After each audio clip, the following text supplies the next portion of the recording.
Oi gente, tudo bem? Esse é o terceiro vídeo que eu tô fazendo sobre esse livro do Giovanni Frazetto.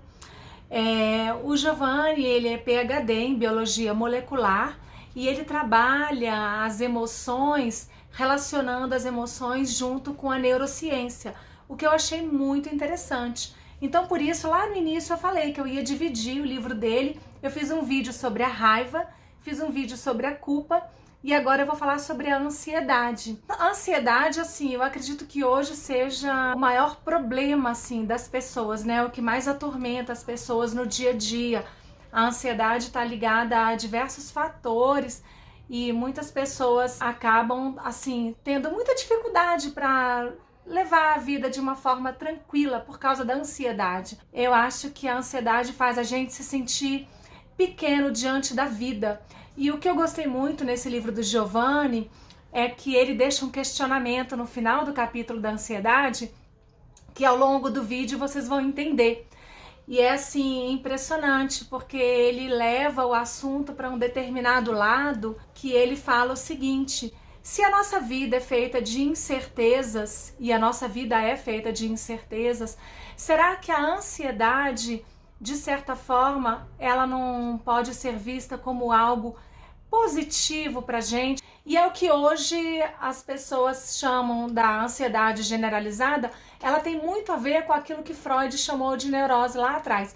O Giovanni vai falar também um pouquinho sobre o DSM, de quando ele foi criado, as modificações que aconteceram com o DSM.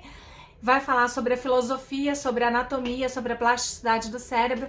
E eu vou tentar passar para vocês assim rapidinho o que eu achei de muito interessante nesse livro. O Giovanni, ele começa falando, no final do século XIX, essa fadiga geral que tomava conta da sociedade, né? Freud entendeu como sendo realmente algo que tinha a ver com nossas questões mentais e que a solução disso iria, de certa forma, clarear a nossa existência psicológica, né, mental. Já lá do outro lado do Oceano Atlântico, um médico americano, George Burns, ele chamava isso tudo de neurastenia. Ele dizia que era um estresse do dia a dia, dessa vida moderna que estava começando. Freud, conforme conta o Giovanni Frazetto, ele não discordava, mas ele entendia que tinha muito a ver com questões mais internas também do que só fatores externos. Então ele chamava de neurose ou ansiedade, que seria mais ou menos uma diferença entre a nossa constituição física e nossos desejos, nossas aspirações, coisas mal resolvidas. Foi quando Freud, depois de examinar inúmeros casos, né, de avaliar diversas pessoas que ele tratou, ele entendeu como sendo a neurose conflitos mal resolvidos que as pessoas levavam para a vida, muitas vezes ligados à infância, a questões traumáticas. Depois o Giovanni Frazetto, ele entra falando do DSM. Então, o DSM, ele foi criado pela Associação Americana de Psiquiatria e ele é um manual de diagnósticos de transtornos mentais. Agora já está na 5ª edição do DSM, mas o autor comenta assim brevemente da primeira edição, que foi quando surgiu escrito o termo neurose, em 1952. Na segunda edição foi mantido o termo neurose e ansiedade. Na terceira edição foi feita uma divisão entre ataques de pânico e distúrbios de pânico. Já na 4ª edição houve uma grande modificação. Daí foi feita a divisão entre as fobias, né? Fobia social, fobia específica, agorafobia, o estresse pós-traumático, os distúrbios do pânico, obsessivo-compulsivo e a ansiedade generalizada também. O que o autor fala, o Giovanni nos alerta, é que se a gente for olhar lá atrás o que foi chamado de neurose, na verdade é o que mais se parece com a ansiedade generalizada hoje, e que os sintomas listados no DSM é praticamente impossível que nós não tenhamos esses sintomas. Em algum momento da nossa vida a gente vai desenvolver esses sintomas sobre a ansiedade generalizada. E ela não avisa quando vai chegar, né? Ela chega de repente. Então, falando sobre a anatomia, o que o autor nos apresenta? Ele fala o seguinte: como é que a gente encontra esse gatilho, o gatilho emocional, entre quando ocorre esse gatilho e quando é que a gente começa a ficar, por exemplo, ansioso? A parte anatômica do cérebro, que está no lobo frontal, na base do cérebro, a amígdala, ela é compartilhada tanto para o medo como para a ansiedade. E o centro das nossas emoções, a nossa vida emocional está praticamente ali na amígdala. E ele diz que algumas pessoas têm a amígdala mais ativa, mais excitável do que outras pessoas. É claro que outros fatores influenciam também, né? Como a pessoa leva a vida, questões de genética, mas assim, o que ele fala também é que por que para algumas pessoas algumas situações são tão complicadas e para outras pessoas não são tão complicadas. E ele fala que essa questão da amígdala influencia sim, mas isso não responde totalmente esse gatilho emocional, o que faz a ansiedade chegar. Ele compara muito a ansiedade com o medo nessa questão, na parte anatômica do cérebro.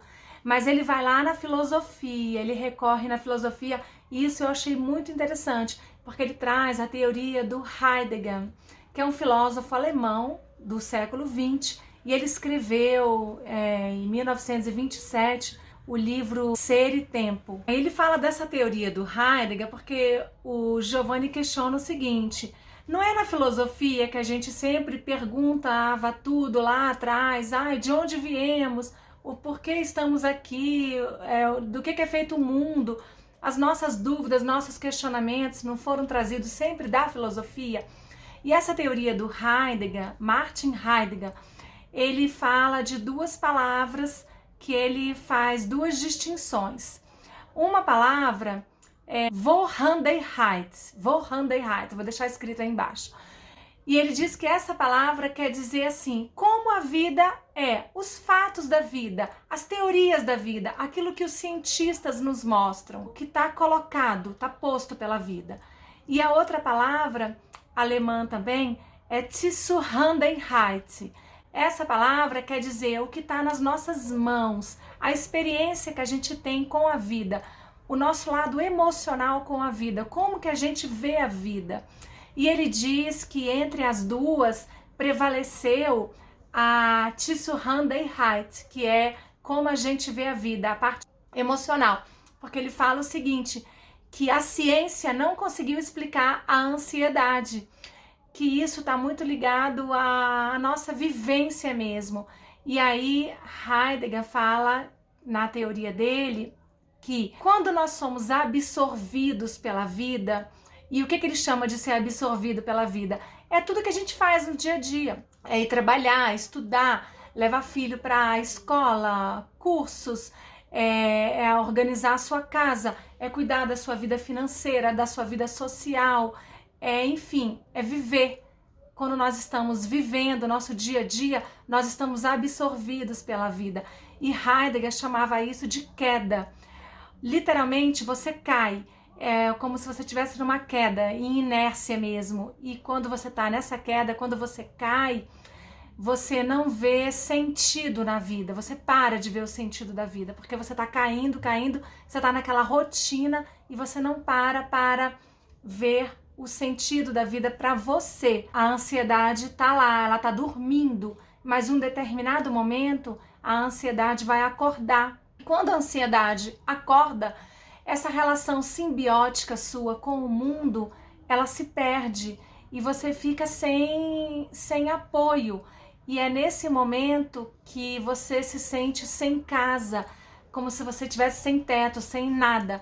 E aí o Heidegger ele traz uma outra palavra, que é unheimlich, que é literalmente você estar sem a sua casa, o seu sentido mesmo da vida. Na teoria de Martin Heidegger também ele falava que a gente não fica ansioso pelo que já passou e também não fica ansioso pelo que vai acontecer apenas. A gente também fica ansioso pelo que pode acontecer. E essa é a pior ansiedade. A gente se questiona, as incertezas trazem ansiedade. né? É o que a gente está vivendo agora, na quarentena, a gente não sabe o que vai acontecer, existem muitas dúvidas sobre várias questões e as pessoas estão muito ansiosas mesmo. E aí o Giovanni Frazetto toca num ponto que eu achei maravilhoso, extraordinário, é a plasticidade do cérebro. Ele fala o seguinte, primeiro ele dá um exemplo daquele atentado que teve do homem-bomba naquele metrô em Londres no ano de 2005. Ele fala que teve um caso lá de uma pessoa que estava nesse metrô, era um cientista da computação, e ele estava dentro do metrô na hora que a bomba explodiu. E ele se salvou, mas ele ficou assim com estresse pós-traumático durante muito tempo. E no tratamento dele com o terapeuta dele, durante o tratamento psicoterápico, ele fazendo um retrocesso, voltando nesse dia, no momento, o terapeuta constatou com ele que pouco tempo antes da bomba explodir, ele estava lendo um livro. E esse livro era um livro de coisas engraçadas e ele estava rindo muito. E uma das coisas que aconteceu com ele logo depois desse atentado é que sempre que ele sorria, vinha uma sensação enorme de tristeza. Durante muito tempo ele ficou assim. Então, durante o tratamento dele foi constatado que o cérebro dele gravou uma sequência de fatos, uma sequência de situações que o riso se transformou em desespero. Isso foi detectado lá pelo profissional como estresse pós-traumático e ele fez o tratamento todo e com a plasticidade do cérebro tentando voltar nesse dia, pensando o que aconteceu, medindo os prós e os contras. Por exemplo, ele não queria chegar mais perto de uma estação de metrô, não entrava em metrô.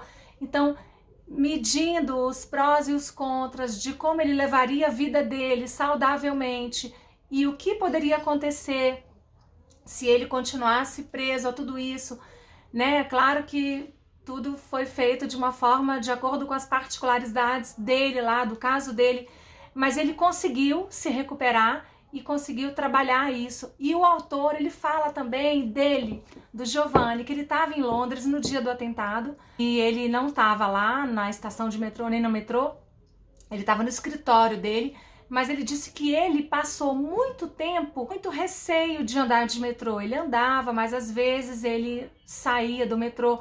Quando ele via uma pessoa com mochila nas costas, ele já ficava pensando se tinha alguma coisa.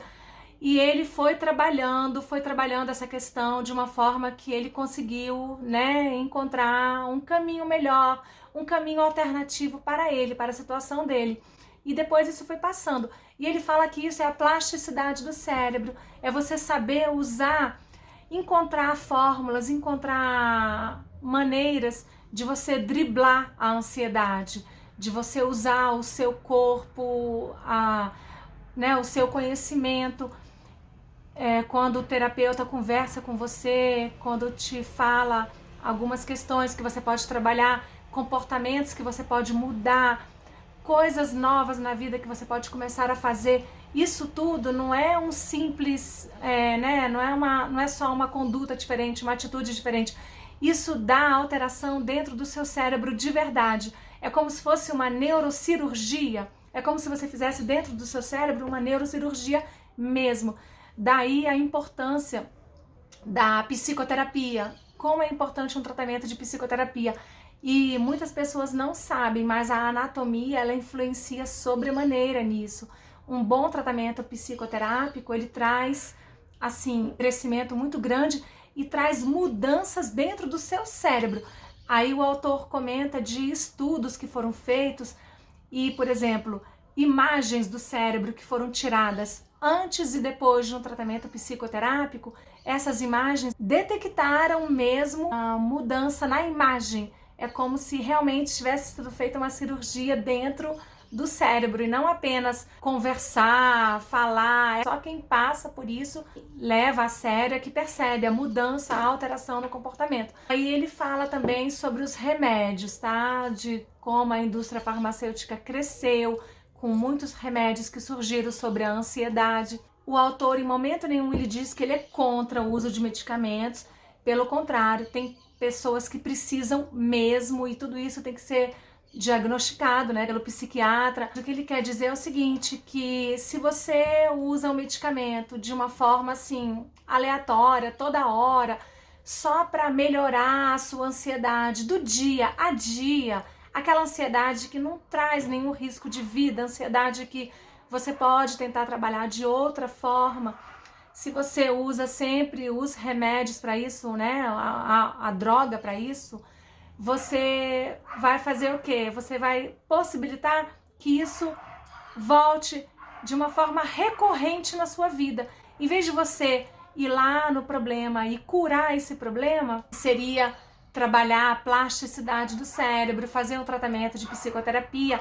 Se você sempre recorre aos remédios, você vai estar recorrendo aos remédios sempre, porque passa o efeito do medicamento, você tem que tomar de novo aquilo. E por fim, o autor termina falando aquilo que eu disse lá no início. Ele fala o seguinte: será que a ansiedade, ela é algo assim tão ruim para o ser humano? O nosso dia a dia, ele tá aí, ele tá feito cheio de questões que você tem que saber administrar. Ninguém tem uma vida perfeita. O perfeito seria o quê? Não existir ansiedade, ou pelo menos momentos muito tranquilos sem ansiedade. Mas isso é muito difícil, porque a vida nos questiona, a vida nos impõe obrigações, nos impõe decisões, a gente tem que tomar decisões, lidar com situações difíceis em todos os âmbitos, né? Na sua família, no seu trabalho, emocionalmente, enfim. Será que se você pensar de uma forma a considerar a possibilidade que você tem de melhorar de acordo com as situações que são impostas para você, pra gente no dia a dia, será que a gente não, se a gente olhar a ansiedade dessa forma, será que ela não está trazendo também uma oportunidade de você dar a volta por cima e fazer algo diferente para sua vida? É isso que ele coloca e eu achei assim tremendamente perfeito, porque o jeito da gente tentar crescer e ser alguém melhor, né? E ter uma vida melhor. É isso, gente, vou me despedindo então. Eu espero que vocês tenham gostado. Eu procurei falar dos pontos que mais me chamaram a atenção. Tá bom? A gente vai se falando. Tchauzinho. Um beijo virtual para todos.